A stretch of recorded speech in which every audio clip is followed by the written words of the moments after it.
Assalamu alaikum wa rahmatullahi wa barakatuhu. May the peace and blessings of Allah, of God, be upon you all. A very quick note for everybody. Allah says in the Quran, أَفَلَا يَتَدَبَّرُونَ الْقُرْآنِ.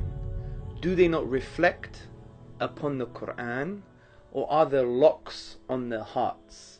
If we reflect upon the verse that tells us to reflect upon the Quran, we may conclude that the more we contemplate, meditate, and discover and analyze and search for the gems in the Quranic verses, the more our hearts will become unlocked to receive the mercy, guidance, and divine love. Because brothers and sisters and friends, the Quran is an ocean, and we must do tadabbur, reflection and pondering upon this book as Allah tells us. And the more we ponder, we take an ayah, we take a verse, and we find out, what does it mean for me? What does Allah want me to do concerning this verse? How does it affect my spiritual and social DNA? How am I supposed to act and live and behave? How am I supposed to be? Meaning, what kind of state should I be in? So I want to encourage all the brothers and sisters and friends to really engage with the Quran from this perspective, because the Quran wants to be engaged with. Because the Quran was sent down for the whole of humanity, and human beings are thinking human beings. So Allah, the divine reality, the Lord of everything that exists, is telling us, engage with His word, with His eternal word. And I believe if we engage with it and we ponder upon it, we can really find solutions for all of life, but particularly our spiritual life and for our moral and ethical lives. And I just want to give you an example. I want you to go to chapter 12 of the Quran. It has become my favorite chapter. But this is the beauty of the Quran. Every time you understand a chapter, that becomes your favorite chapter. So I've done some work concerning the 12th chapter in the Quran, and I find it so fascinating.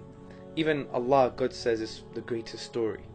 So in this greatest story, I want you to read this story and find out, why did Yaqub alayhi salam, why was he suffering and in distress? Well, we know he was suffering and in distress because Yusuf, his beloved son, alayhi salam, Joseph, upon whom be peace, Binyamin, his other little son, was also missing.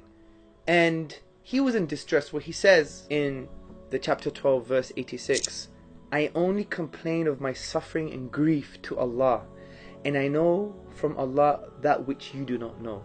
So from the perspective of a state of being, so say we're depressed sometimes in life and we're really upset, or we don't know where we're going, and we have this kind of existential crisis. Who are we? Whose are we? What are we? Why are we? All these questions we can't really answer properly. We haven't really reflected upon those questions properly, because we all need reminders. So we can be in a state of suffering and grief. So Yusuf alayhi salam, rather Yaqub alayhi salam, the father of Yusuf alayhi salam and Binyamin, he's saying he's suffering and he's in grief.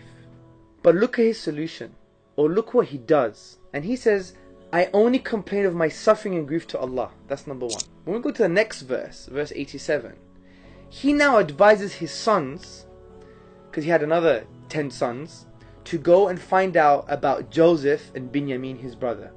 And look what Yaqub alayhi salam says. He says, and despair not of the life-giving mercy, Rawhillah, the life-giving mercy of God, of Allah.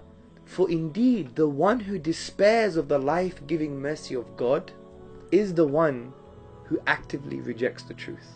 So there are some lessons here. It's teaching us how to deal with grief and distress and depression.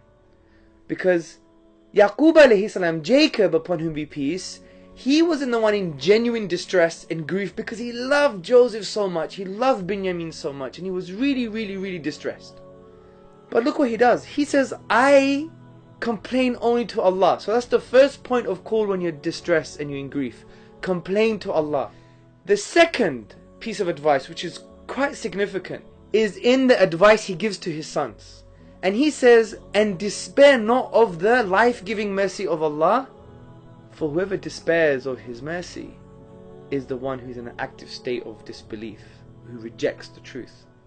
So it means the one who is in grief and distress and depressed, a solution out of this grief and depression is to sincerely advise others and remind others of the mercy of Allah.